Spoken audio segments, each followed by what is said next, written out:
Good morning students of BSc part first. मैं doctor Harsh Malhotra, associate professor in physics, आपको electromagnetism यानी विद्युत चुंबकत्व जो आपका सेकंड पेपर है उसको पढ़ा रही हूँ। आज 6th लेक्चर स्टार्ट करने जा रही हूँ। इससे पहले के लेक्चर्स में थोड़ा सा काफ़ी लंबे समय के बाद आज वीडियो डाल रही हूँ, इसलिए थोड़ा सा रिवाइज़ करवा देती हूँ कि अब तक हम क्या पढ़ चुके हैं, क्योंकि कुछ बहुत से बच्चे ऐसे हैं जिन्होंने अभी तक पुराने लेक्चर्स भी नहीं देखे हैं। तो हमने शुरुआत की थी फर्स्ट यूनिट से, जिसमें हमने पहले फील्ड के बारे में बताया था। क्षेत्र किसे कहते हैं? दो प्रकार के क्षेत्र होते हैं, scalar field and vector field, यानी अदिश क्षेत्र और सदिश क्षेत्र। इसके बारे में हमने बात की। उसके बाद हमने बताया था 3 तरह के आपको इसके अंदर टर्म्स पढ़नी है, एक ग्रेडियंट, डाइवर्जेंस और कर्ल। तो सबसे पहला हमने आपको gradient of a scalar field करा चुके हैं कि किसी भी अदिश क्षेत्र की प्रवणता किसे कहते हैं और उसका फिजिकल सिग्निफिकेंस यानी भौतिक महत्व क्या है, ये हम ऑलरेडी डिस्कस कर चुके हैं। इस पर लॉन्ग क्वेश्चन आता है, इसको बच्चों अच्छे से तैयार कर लीजिएगा आप लोग कि ग्रेड फाई बराबर होता है डेल फाई। डेल क्या है यहाँ पर? डेल एक ऑपरेटर है। उसके बाद हमने दूसरी टर्म करी थी डाइवर्जेंस ऑफ वेक्टर फील्ड। ये किसी भी सदिश क्षेत्र का डाइवर्जेंस क्या होता है, उसकी परिभाषा हम ऑलरेडी डिस्कस कर चुके हैं, प्रीवियस वीडियोज़ में आप अच्छे से देख सकते हैं। उसके बाद हमने सदिश क्षेत्र का डाइवर्जेंस आपको बताया कि उसका भौतिक अर्थ क्या है, कब डाइवर्जेंस पॉजिटिव होगा, कब नेगेटिव होगा और कब ज़ीरो होगा। इस पर भी एग्ज़ाम में सवाल आता है, इसको आप अच्छे से तैयार कर लीजिएगा।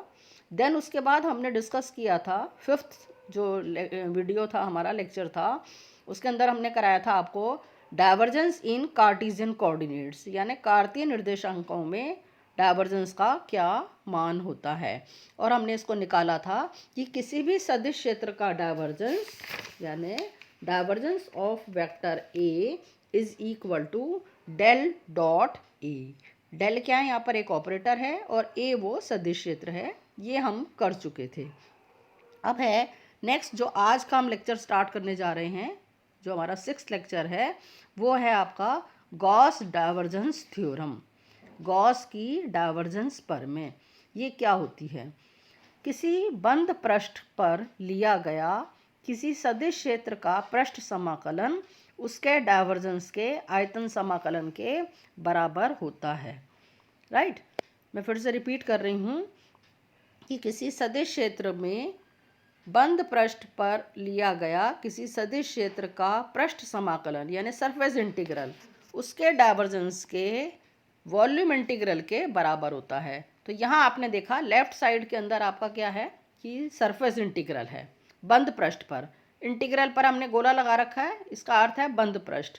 एस नीचे लिख दिया हमने, यानी सरफेस इंटीग्रल है। सो ए डॉट डी एस किसी सदिश क्षेत्र का सरफेस इंटीग्रल ये बराबर है, किसके बराबर है? उस सदिश क्षेत्र के। सदिश क्षेत्र क्या है? ए। उसका डाइवर्जेंस क्या हो गया? Del dot A. और उसके किसके बराबर है? वॉल्यूम इंटीग्रल के।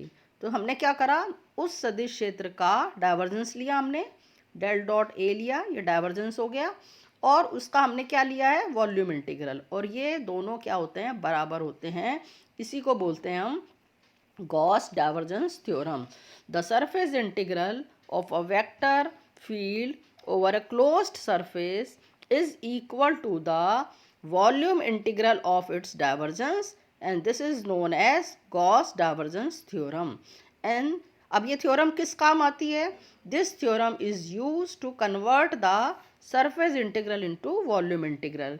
देखा आपने, लेफ्ट साइड में आपके पास क्या है? सरफेस इंटीग्रल है, और राइट साइड में आपके पास क्या है? वॉल्यूम इंटीग्रल है। तो सरफेस इंटीग्रल को वॉल्यूम इंटीग्रल में बदलने के काम में हम इस थ्योरम का इस्तेमाल करते हैं।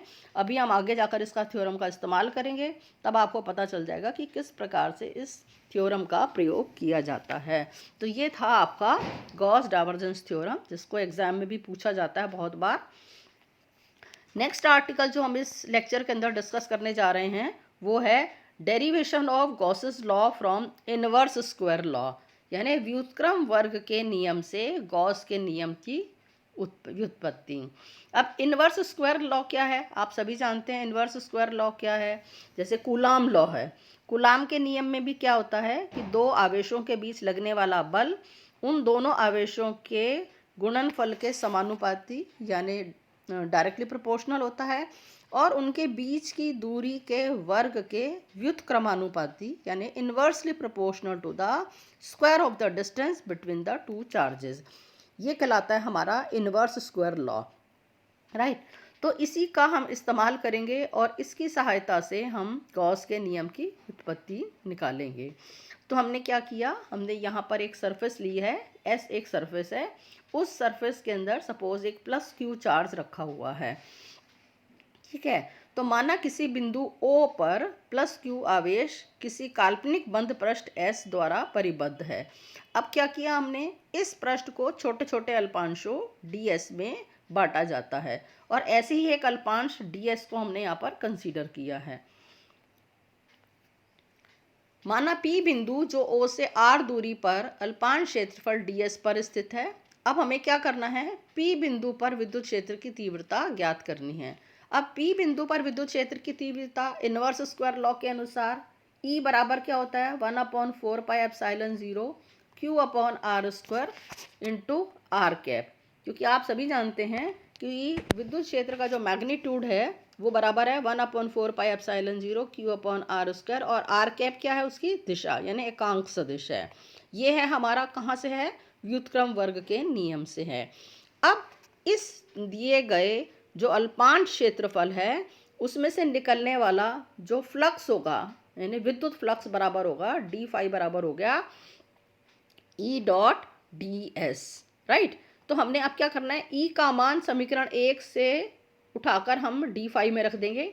सो d बन गया हमारा 1/4 pi epsilon 0 Q upon R square R cap dot ds। अब R कैप डॉट ds जो है इसको हमने अलग से यहाँ पर खोल रहे हैं हम। R कैप डॉट ds का मतलब हो गया A dot B is equal to AB cos theta. अब यहाँ पर A क्या है, A है आपके पास R कैप यानी यूनिट वेक्टर है, तो इसका मैग्नीट्यूड क्या है आपके पास 1 है। So R cap dot ds बराबर हो गया ds cos theta. So d comes out to be 1/4 pi epsilon 0 Q upon R square ds cos theta. अब सॉलिड एंगल की परिभाषा के अनुसार सॉलिड एंगल बराबर क्या होता है, डी ओमेगा बराबर होता है ds cos theta upon R square, और किसी भी बंद पृष्ठ के द्वारा पूरे पृष्ठ के द्वारा जो क्लोज सरफेस है उसके द्वारा बनाया गया जो कुल सॉलिड एंगल बराबर होता है वो होता है हमारा 4 पाई के बराबर होता है, राइट। तो हमने क्या करा है, यहाँ पर ds कॉस थीटा की जगह हमने यहाँ पर रख दिया पहले d ओमेगा रख दिया यानी सॉलिड एंगल रख दिया यहाँ पर, ये बन गया मेरे पास d तो d बराबर हो गया flux emerging out from the small surface ds, यानी वो जो छोटा सा अल्पांश लिया है उसमें से निकलने वाला विद्युत फ्लक्स है। अब हमें क्या निकालना है, कुल सरफेस में से वो जो S सरफेस हमने ले रखी है उस सरफेस में से निकलने वाला कुल फ्लक्स हो गया आपका, टोटल फ्लक्स हो गया फाई बराबर हो गया, इसको हम यहाँ पर इंटीग्रेट कर देंगे। इंटीग्रेट करने पर आपके पास क्या हो गया, Q upon 4 pi epsilon 0 into D omega, और डी ओमेगा हो गया आपके पास कुल solid angle that is equal to 4 pi. So 4 pi से 4 पाई कैंसिल हो गया और आपके पास क्या आ गया, फाई बराबर हो गया Q अपॉन एप्सिलॉन 0। तो ये आ गया आपका क्या कहलाता है, हमारा गॉस लॉ कहलाता है। So therefore the total electric flux emerging out from a close surface situated in a electric field is equal to the 1 upon epsilon times the total charge enclosed in it, अर्थात किसी विद्युत क्षेत्र में स्थित बंद पृष्ठ से निर्गत यानी निकलने वाला कुल विद्युत फ्लक्स किसके बराबर होगा, उससे परिबद्ध आवेश के 1 अपॉन एप्सिलॉन टाइम्स होता है। इसे कहते हैं हम गॉस का नियम। तो आज हमने पढ़ा, आज के लेक्चर में हमने क्या क्या पढ़ा है बच्चों, गॉस डाइवर्जेंस थ्योरम पढ़ी, जो थ्योरम सरफेस इंटीग्रल को वॉल्यूम इंटीग्रल में कन्वर्ट करने के काम आती है, और उसके बाद हमने पढ़ा इनवर्स स्क्वायर लॉ की सहायता से गॉस के नियम की उत्पत्ति कैसे की जाती है। दोनों आर्टिकल एग्ज़ाम की पॉइंट ऑफ व्यू से बहुत इंपॉर्टेंट हैं, तो इनको आप तैयार कर लीजिएगा। अब नेक्स्ट लेक्चर में हम फिर मिलेंगे। Thank you so much.